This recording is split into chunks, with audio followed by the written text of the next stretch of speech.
Ayan po, welcome back mga lodi sa ating YouTube channel. Have a nice day sa lahat.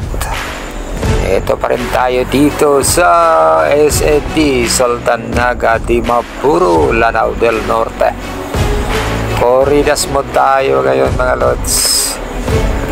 So compilation lang ito ng ating mga shots kasama ating mga dive buddies dito. Medyo matumal pa rin ang hulihan dito mga lods. Paunti-unti lang mga huli namin kasama aking mga buddies dito. So habang nakaantay tayo sa sailfish season dito, focus muna sa reef hunting habang nag-aantay ng malakas na amihan.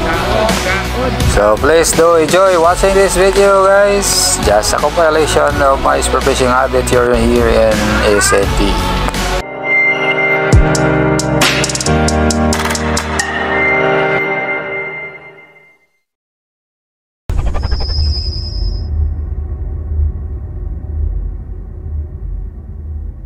Have a nice day guys. So ito yung continuation ng ating adventure dito sa Sultan Naga Dimapuro or SND.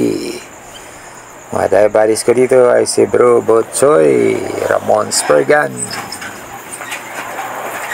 ang selfish killer ng SND, at siyempre naman ito si Bro Ping Orilod. At sa episode na to, matutunghayan ninyo mga lods ang aming hunting activities. So, compilation na lang ito. Mga maliliit lang ang mga nahuhuli namin, pero may mga good size na din na naibenta namin. Please do enjoy watching guys. So, sana sa mga nanonood nito, patuloy nyo suportahan ng aking YouTube channel. Hindi pa naman tayo monetize, pero salamat ng marami.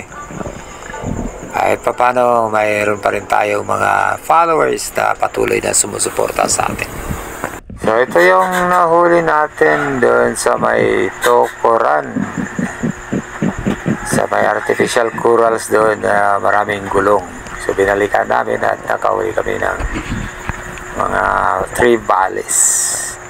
Ito kasama ko si Bro Ping Orilod sa kanyang Golden 3 Valley. Ito naman isa sa mga bahura ng SND. May nakita tayong cuttlefish. Ayan o. Medyo nagulat pa tayo dito sa kanyang kilos. At nahuli natin o. Ayun, magandang patama natin dyan. So, inulam namin ito, adobo. Napakasarap silang magluto dito. At sa puntong ito, shoutout muna tayo sa ating mga kaibigan na patuloy na sumusuporta sa ating munting YouTube channel. So, shoutout kay Jimboy Saison. Maraming salamat sa suporta bro. Ingat palagi. Shoutout din kay Judy Driver TV. Salamat sa suporta. Ingat palagi sa mga ginagawa. Isang malakas ang shoutout din kay Richard Villegas ng Pagadian City. Napakagandang lugar nyo bro. Salamat sa suporta. Shoutout din kay Fish the You. Salamat sa suporta. God bless po. Shoutout din sa De La Cruz family ng Naik Cavite. Maraming salamat sa patuloy na suporta nyo dyan. Isang shoutout din sa Nicolas family dyan sa Sitio Loc ng Surigao City. Kumusta mo diha? Regards sa akong mga dive buddies dihang dapita. O regards ko diha sa mga trupa sa Barangay Ipil, Surigao City. Diyan na Kukoy, Manong Bini, Danny Boy, Anong Carlos, Bayho Juan. O sa tanan diha nga mananagat sa Barangay Ipil hangtod sa Barangay Mabwa. At sa lahat po ng mga espiro sa buong Pilipinas, dive safe always.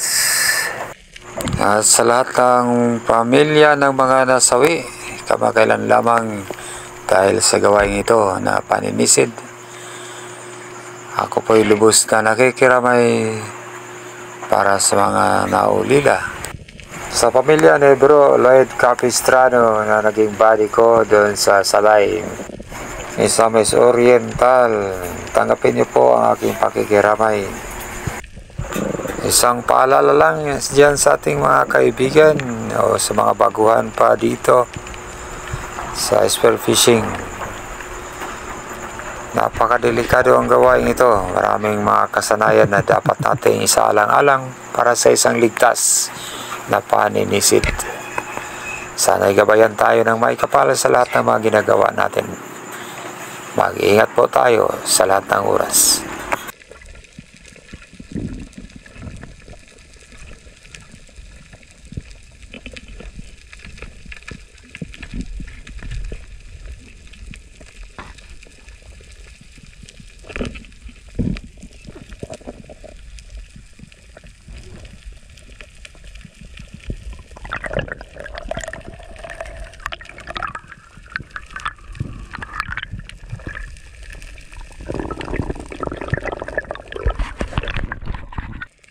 So yan nga guys, corridas mode tayo. Kahit mga medyo maliliit pa, tinitira na natin para mayroon tayong pang gas at siyempre para sa logistic na rin natin dito. Dito kasi tayo kumukuha ng mga gagamitin natin sa araw-araw na pangangailangan. So kahit pa paano nakakatulong din naman ang mga huli namin. At ito, medyo good size na rin ang surgeon fish na to. Masarap ito para sa inihaw at tinula.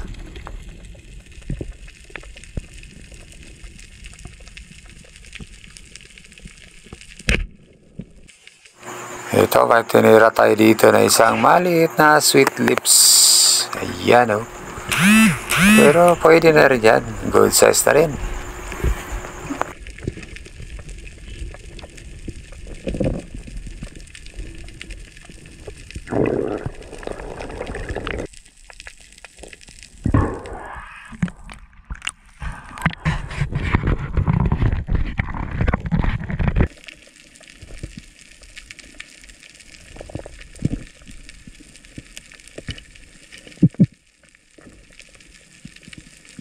At ito naman, mayroon tayo ditong nahuli na isang maliit na trevally.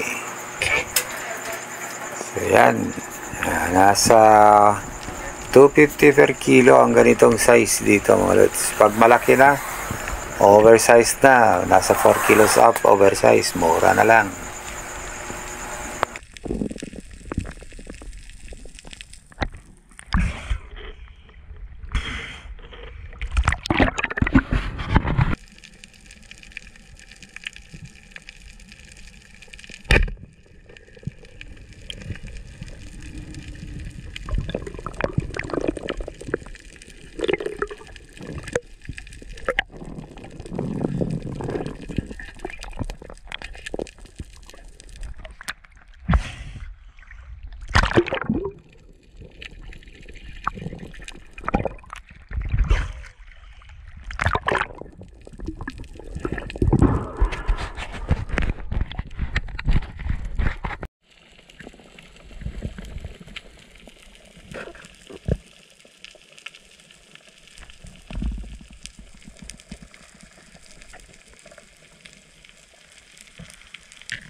At ito guys, akala ko makamamaw na ako dito.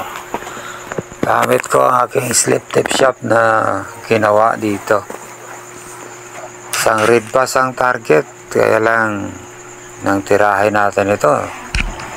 Ayun oh, nakawala. Medyo mababa ang patama natin, napunit yung laman. Sayang, nasa mga 5 to 6 kilos pa naman ang isda na yun.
At ito naman ay isang pambihirang tira natin mga lods. Isang maliit lamang na coral trout ang target natin dito.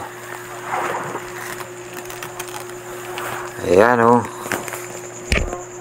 Daplis lang ang tama niyan. Para lang siyang nabatukan ng shop natin. Parang walang sugat talaga. Yun, oh, binulot na lang natin kasi yan, non-conscious na yung isda.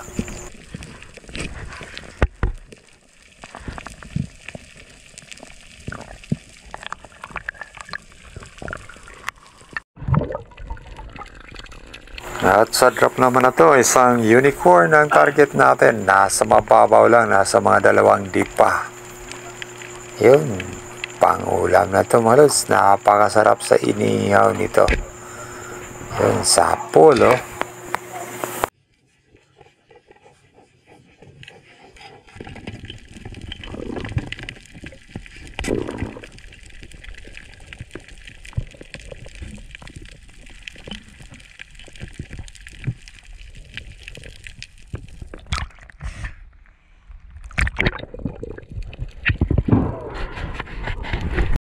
At ito naman ang ating buddy na si Bro Ping o Reload. May nahuli siya na isang grouper. Ayan o.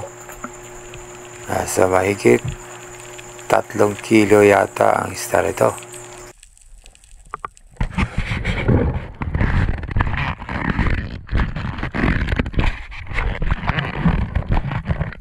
At ito, nakahuli naman si Bro King ng isang jobfish. Nasa 3 kilos.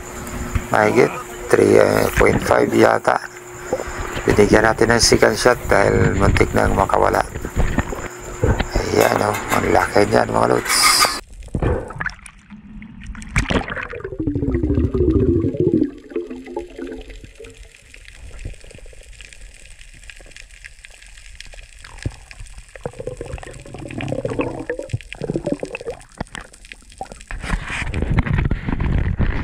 At this point, bumaba ako malapit sa area na kung saan nakahuli si Bro Ping ng isang jobfish. At ito, may nahuli din tayo.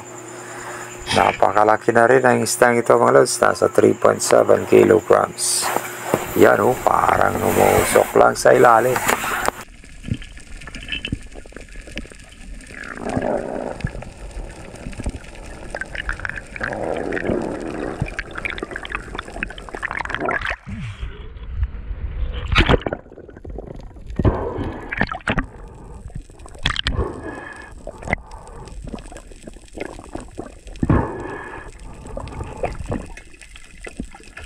At napakaganda naman ang patama natin. Walang kawala talaga. So far ito yung pinakamalaking jobfish na nahuli ko dito. Ang personal best ko sa jobfish ay 6 kilograms lamang sa Calayan Island.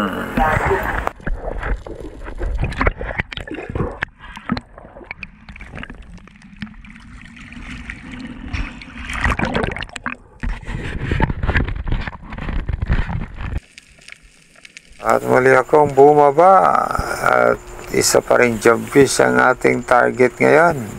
Ayan, maggamit tayo ng hand signal. Medyo nakakuha tayo ng range na maganda at yun natamaan din natin. Medyo malit lang to kaysa unang nahuli natin dito.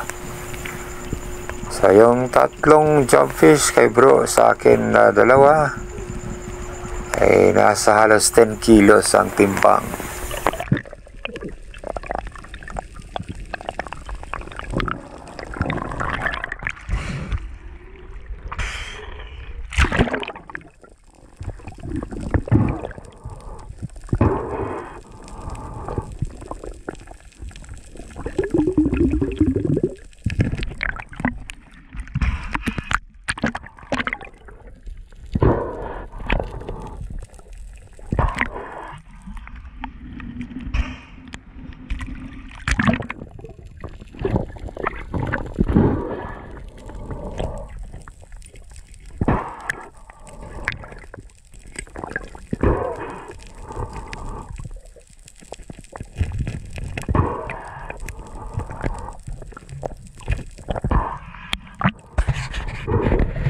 Ito may pinuntahan kami isang spot at pagbaba ko pa lang sa bangka mayroon agad na isang malaking jobfish.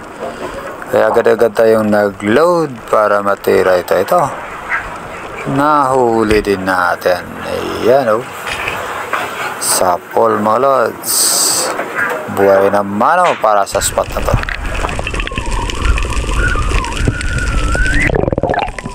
Ayan ang kasama ko hindi pa nakababa kung may huli na.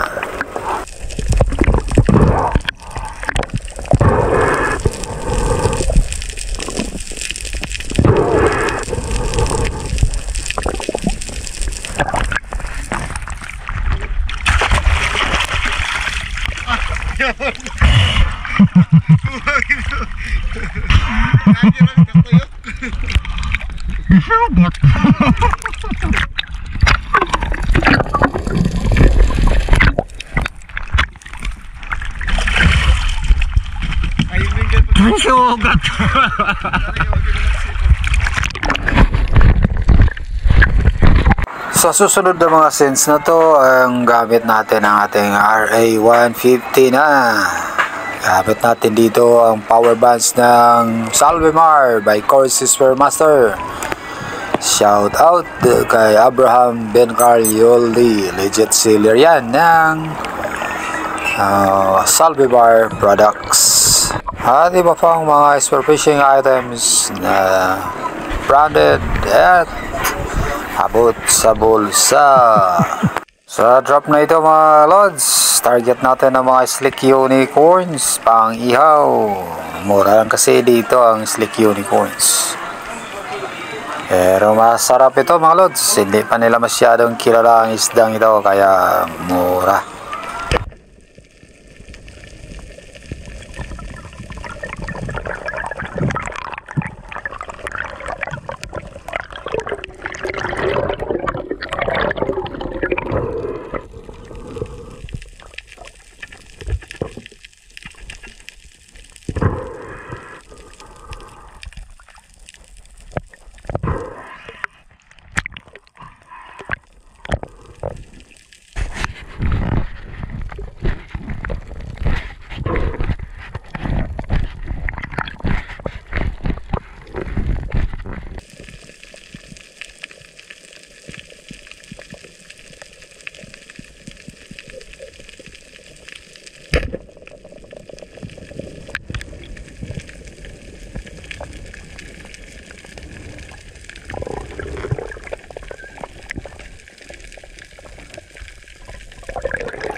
target natin ang isa sa pinakapaboritong isda ko sa karagatan, ng isang rabbit fish or kitong sa Maral. Saka mabinta ito dito, nasa 250 per kilo. At malalaki ang mga sa Maral dito.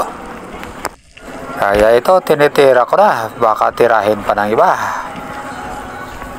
Ayun, sa pool mga lods, may pang-ihaw na tayo. Pero binta mo na to kasi mahal eh. Basta mahal, pakawala natin. Ang dami kong nahuling mga samaral dito sa spot ng Isindi.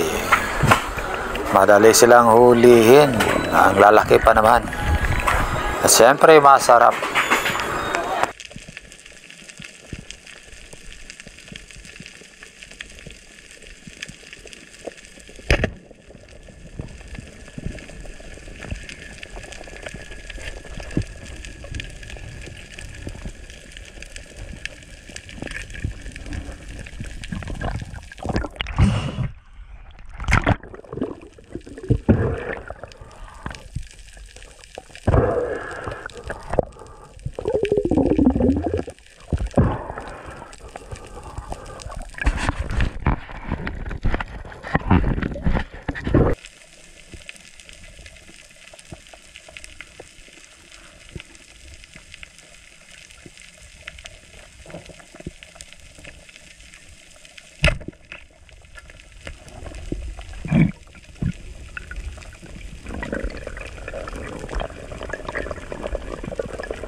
At ito guys, may nahuli si Bro Botsoy na isang lip-lipan. Basic lang sa kanya to. Isang sailfish. Oh, napakagaling na maghunting ng sailfish mga lods. So, siyang nagtuturo sa atin. Kaya lang hindi pa ako nakahuli. Puro sikat shot lang ang nagawa ko sa mga tinera niya. So, sana maka-score na ako dito. Kahit isa man lang.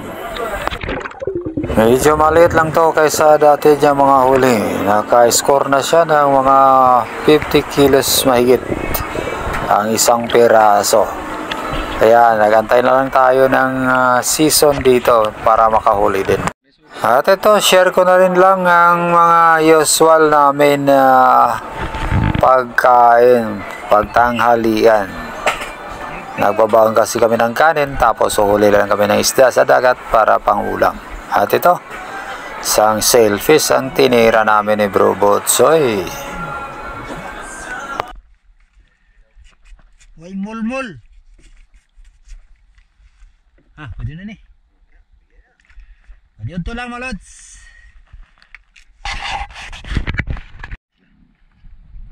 Inilaw mga lods. Inilaw na susay. Kuhaan na Bro Botsoy. May balok mga lods na.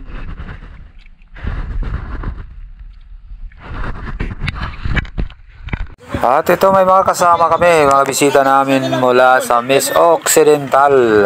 Sila Bro Danny, Bro Richard at Franco. Shout out sa inyo mga bro. Ito, nag-iihaw lang kami para sa tanghalian. Siyempre may kililaw pa rin. Mga matsiwa. Ilaw.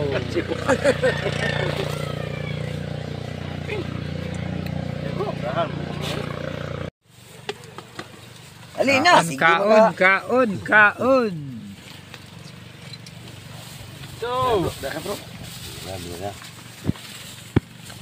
So yan po guys, ito isa sa mga dahilan kung bakit nahuhumaling tayo sa spear fishing. Siyempre kumikita tayo at siyempre nakakahuli tayo ng mga magagandang isda at nakakain ng mga presko at mga masasarap na pagkain mula sa inang dagat. At ito, may huli na naman si Bro Botsoy na isang sailfish at babawasan namin ng pang-ulam. Siyempre puputulan ng ulo para lilinisin at saka buntot puputulin din.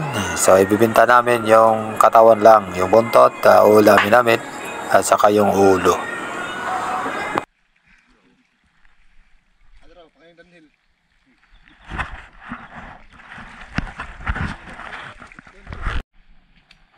Marami na yung sukbahon mga lods oh.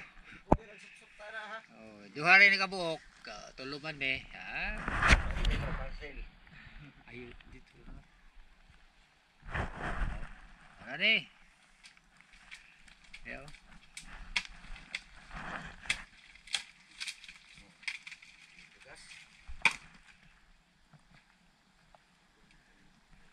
Sayang man kung kaunon tong dako nga kuan. Lawas kaniya kapay.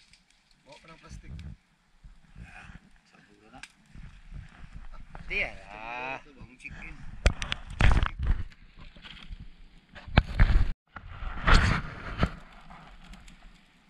Halos ba hinay-hinay lang ba kay Juan? Hindi man halata nga guto.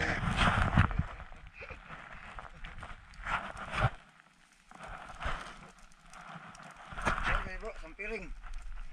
Yes, ang piring sa mo. Bisong-bisong muna sa mo. Ha? Bisong. Pilas.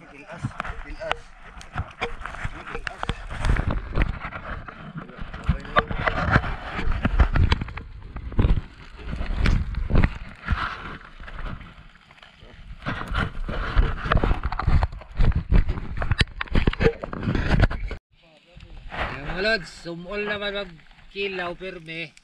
Sugwa na pod, no?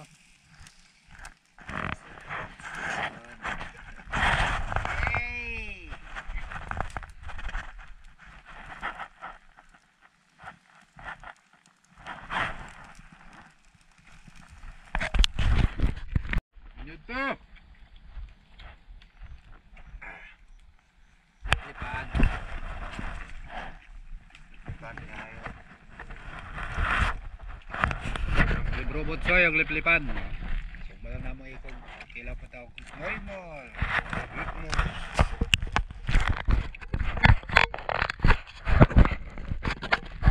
Hinahanda na namin ang mga isda para ibenta doon sa tabi. Kami lang dalawa ni Bro Ping ang nag-reef hunting. Ayan mga lods, ang huli namin sa araw na to. Ayan bro, Chupel. Yan, may liplipan si Bro Butsoy.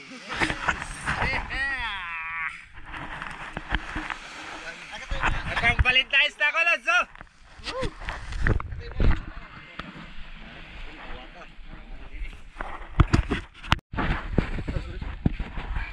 Mga lods, ang Valentine's ba? Yes! Diyan ka mo pa?